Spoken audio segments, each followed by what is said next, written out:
In this final video, I'd like to talk about how wellness issues can point us towards some larger life questions.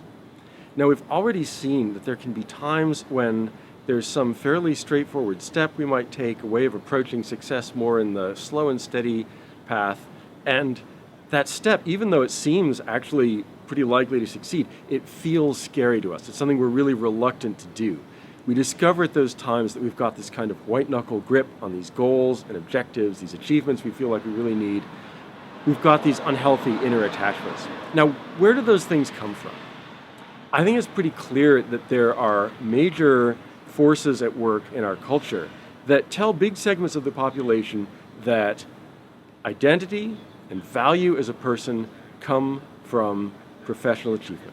So professional achievement as a source of identity and value. If I say it that straightforwardly, I think it's pretty clear it's just not true, and I don't think any of us would agree with it.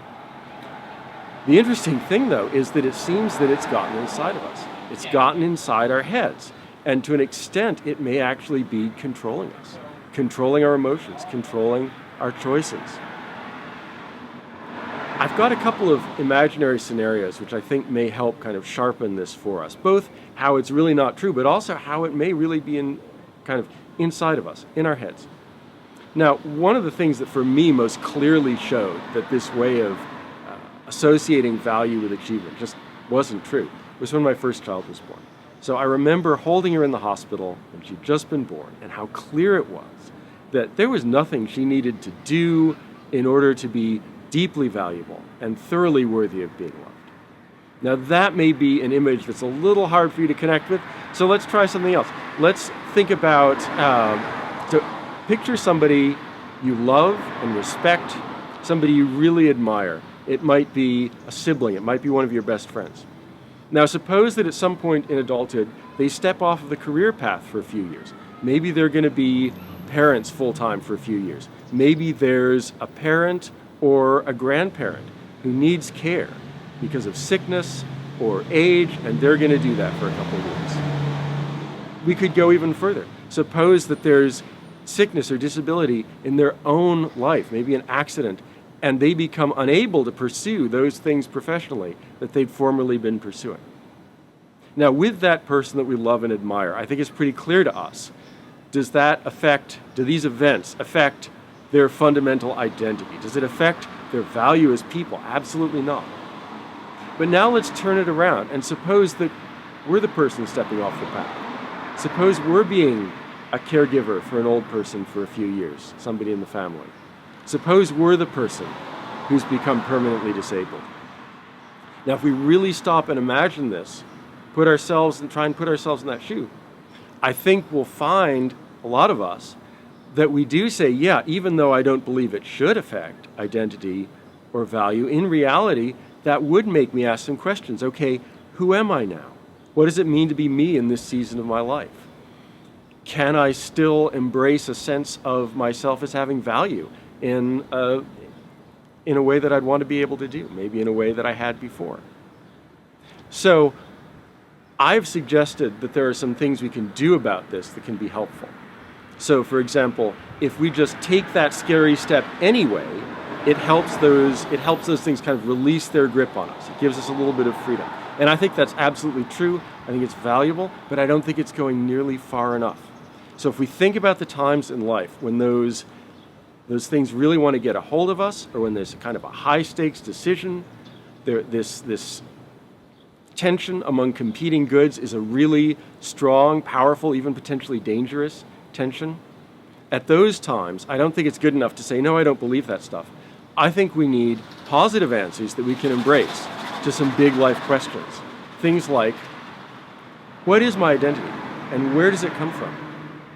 On what basis do I say that I have value as a human being? And then what about accomplishment, achievement? What about hard work?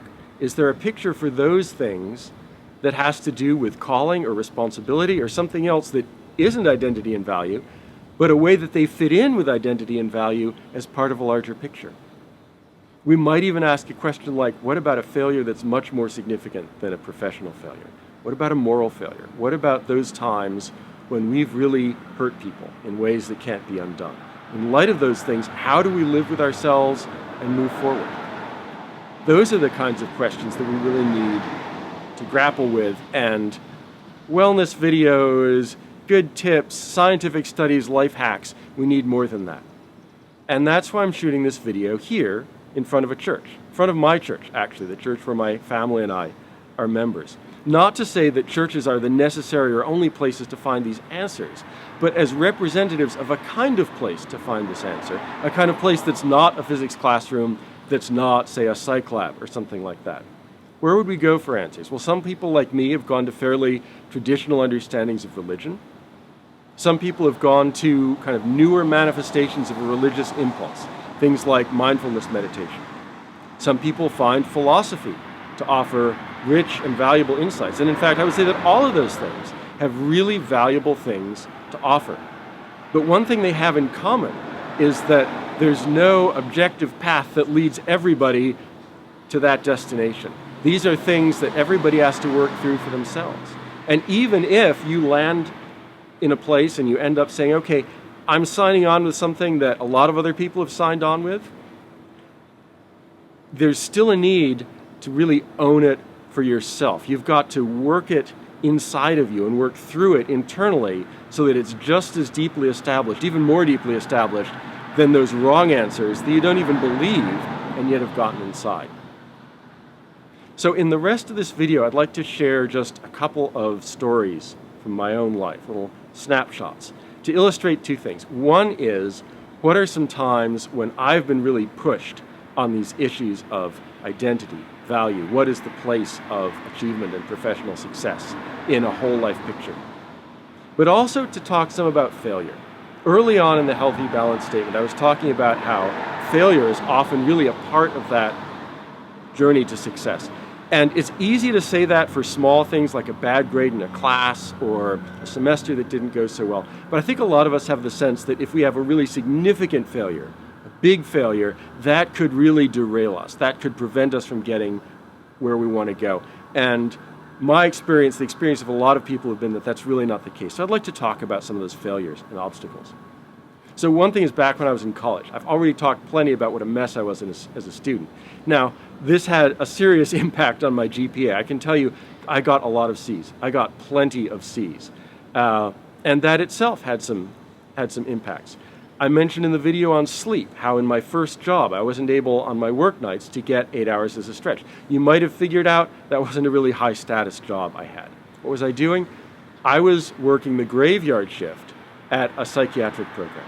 Now, that was a meaningful job, an important job. I had real responsibilities to care for people, but it wasn't the sort of thing that you think of as your first job out of college for an MIT graduate. And a clear sign of this is one of my responsibilities, which was to clean the toilets in the staff office. So every night when I was on shift, I took off my MIT class ring, I set it on the counter, and I cleaned a toilet.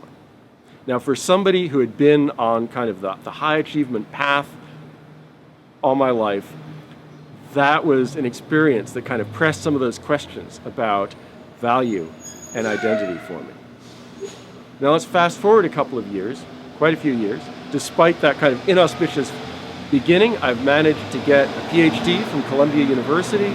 I've landed a really good job as a professor. I'm teaching at an excellent conservatory connected to a high-level liberal arts college, and I'm turning out high-quality academic work. But some kind of weird things happen, and not a whole lot of it's getting published, not enough of it's getting published. I come up for tenure, I'm not granted tenure. Now, it's the summer after that decision. I've got 1 year left on my contract, one cycle of the job market in which to find a new position. And every year in an academic job market, there are far more qualified applicants than there are jobs available, and I've got a serious strike against me with that tenure denial. So that summer, I am working with real intensity and focus. I talked some about my cold turkey approach to distractions. I don't think I've ever taken such extreme measures against distraction as I did that summer, and put in some pretty long hours too. But the professional side wasn't the only challenge. I had a daughter who was 1.5 years old, and I had a wife in the first trimester of pregnancy who was going through really bad morning sickness. She experienced serious nausea in the mornings, and it was really hard for her to just try and push through and take care of our daughter while I was working. So for 6, maybe 8 weeks, I don't remember exactly, out of that summer, I'd get up early in the morning, work hard for a good chunk of hours, but then I'd get on my bike, I'd put Yuki in the bike seat, and ride off to one of the town swimming pools where there were these really inexpensive parent-child swim classes, and Yuki started learning to swim. Now, where did that decision come from?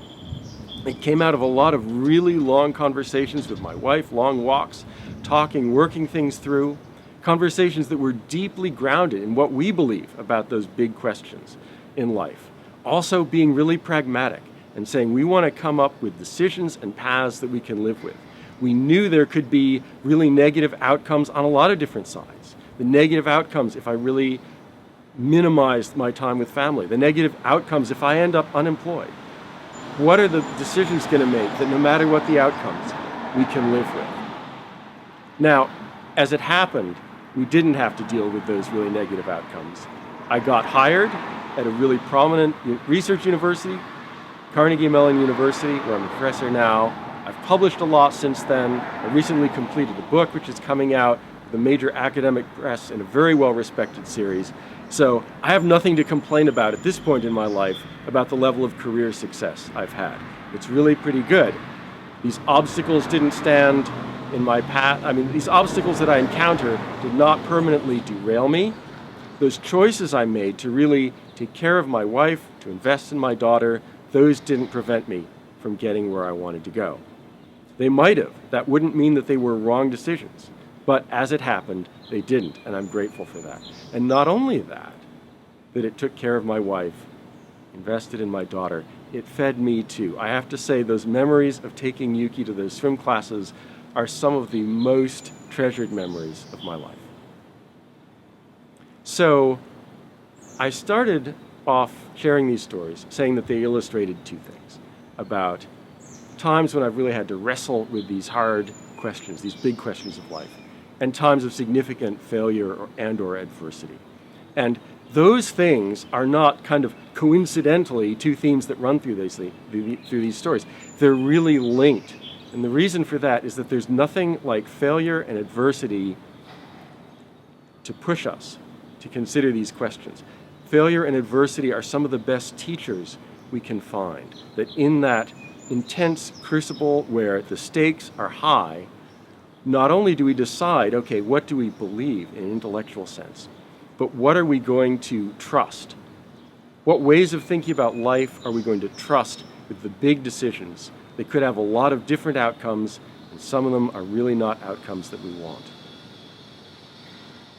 This is what allows us to say,